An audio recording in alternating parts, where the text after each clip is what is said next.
आज मुद्दे जो उठ रहे थे काफी गहमा गहमी देखने को मिली, और खास तौर से इंस्पेक्टर भर्ती का जो मुद्दा उठा इसको किस तरह से देखा जाए, क्योंकि इसके बाद हम लोगों ने देखा कि इस पर नाराजगी काफी हुई और फिर वॉकआउट भी हो गया कांग्रेस का। कैसे देखते हैं इस पूरे मुद्दे को आप? देखो, ये जो एक मान्य उच्च न्यायालय का जो फैसला है उसमें साफ किया गया है कि भाई जो ये भर्ती हुई थी उसमें गड़बड़ी पाई गई है।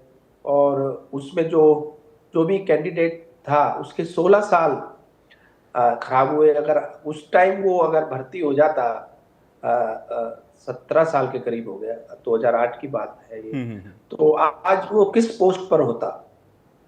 तो इस तरह से तो उसके के साथ खिलवाड़ हुआ है और ये बहुत दुर्भाग्यपूर्ण है कि इस तरह की जो ये बात अगर हुई है तो। राजेश जी, इसके अलावा भी हम लोग देख रहे थे एक और मुद्दा था जो कि बड़ी प्रमुखता के साथ उठा, और मुझे लगता है कि ये पूरे हरियाणा समेत देश के अंदर भी एक बहुत गंभीर विषय बनता जा रहा है, वो है नशे का। युवाओं को नशे से बचाने के लिए हम लोग देख रहे हैं लगातार राज्य सरकार भी बराबर प्रयास कर रही है। इस बार के बजट में आप लोगों ने अलग से इसके लिए घोषणा भी की है, अलग से इसके लिए एक विभाग भी आप लोग बना रहे हैं, लेकिन उसके बावजूद भी ये एक बड़ी समस्या बना हुआ है और आज इसको भी विधायकों ने उठाया। इससे निपटने का क्या प्लान है राज्य सरकार का और कैसे इसको प्रदेश से दूर किया जाएगा? ये बड़ी गंभीर समस्या है राजेश नागर जी। देखो, जहां भी हमें इसकी शिकायतें मिली या शिकायत आती है उन पर तुरंत कार्रवाई की जाती है, कार्रवाई की भी है। बहुत सारे इस तरह के जो नजर में आए हैं कि भाई यहाँ पर इस तरह का काम हो रहा है, और उनके बहुत FIR भी हुई है। जो भी हम कार्रवाई कर सकते थे कार्रवाई भी की है, और आगे भी स्पेशल इसके लिए अलग से इस बजट में हमारे माननीय मुख्यमंत्री जी ने अलग से एक इसके लिए रखा है कि भाई इसको किस तरह से हम रोक सके और इसको कंट्रोल कर सके। राजेश जी, इसके अलावा माइनिंग का भी मुद्दा हम लोग देख रहे थे कि लगातार उठा, और ये भी एक बड़ी गंभीर समस्या हम लोग देख रहे हैं कि प्रदेश के अंदर है। हालांकि संबंधित मंत्री ने यह भी कहा कि पूरी तरह से माइनिंग वहां पर बंद है और उसको रोकने के प्रयास भी लगातार राज्य सरकार कर रही है। लेकिन जो सवाल उठ रहे हैं विपक्ष की ओर से, इसको कैसे आप देखते हैं? क्या विपक्ष जो सवाल उठा रहा है, क्योंकि बार बार विपक्ष का यह भी कहना होता है कि जो जवाब उधर से आ रहे हैं उससे वो संतुष्ट नहीं है, तो आप लोग जो जवाब दे रहे हैं विपक्ष संतुष्ट नहीं हो पा रहा है, कैसे इसको फिर हम लोग देखें? देखो देखो ये जहां भी हमें शिकायतें मिली, अभी जैसे यमुनानगर की बात हुई थी तो 14 करोड़ से ज्यादा के जुर्माने वहां से वसूले गए। और जहां भी हमें इस तरह की शिकायतें मिलती हैं या मिल रही हैं तो हम साथ के साथ कार्रवाई हम करते हैं।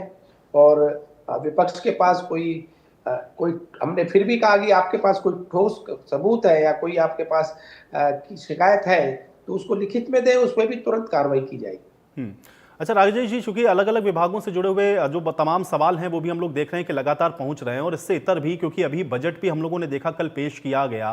कैसे देखते हैं आप इस बजट को? क्या यह सर्वसमावेशी है? क्या सभी लोगों का ख्याल रखा गया है? जिस महकमे को राजेश जी आप संभाल रहे हैं उससे जुड़े हुए भी बहुत सारे सुझाव जाहिर है कि पहुंचे होंगे, तो क्या वो सारी चीजें इस बजट में रिफ्लेक्ट हो रही हैं, लोगों को वो सारी चीजें मिल पाई हैं?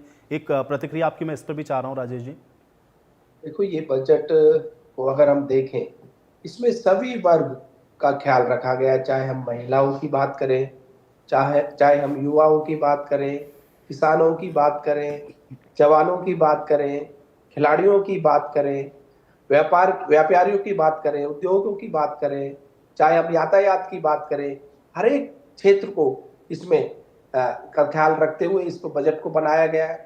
और अगर मैं अपनी बात करूं, अपने NCR की, अपने फरीदाबाद की अगर बात करूं, इसमें 600 करोड़ से ज्यादा हमें FMDA को दिए गए, जिससे हमारी नई सीवर लाइन, पानी की लाइन और जो हमारे रोड्स हैं उनको दुरुस्त किया जाए। उसके लिए उससे अलग एक बस स्टैंड का भी हमें इसमें प्रावधान दिया गया है। मेट्रो की बात करें तो मेट्रो बल्लभगढ़ से पलवल के लिए भी इसमें वो है, योजना है उसकी, और एक बाटा से गुड़गांव तक की भी इसमें मेट्रो लाइन की योजना है।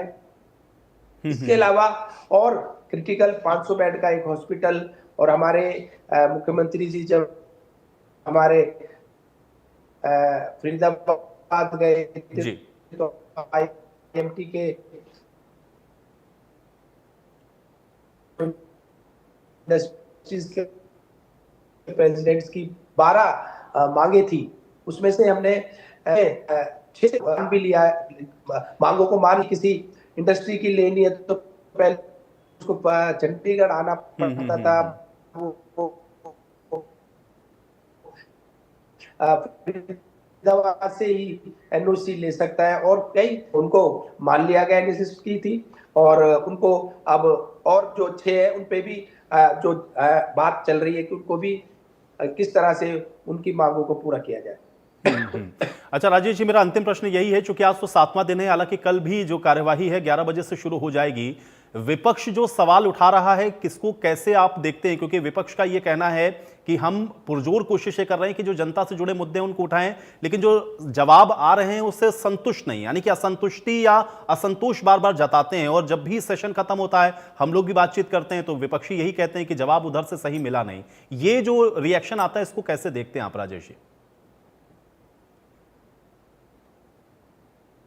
देखो, विपक्ष के पास कोई मुद्दे ही नहीं है, उनके पास अभी तक अपना नेता तक वो नहीं चुन पाए।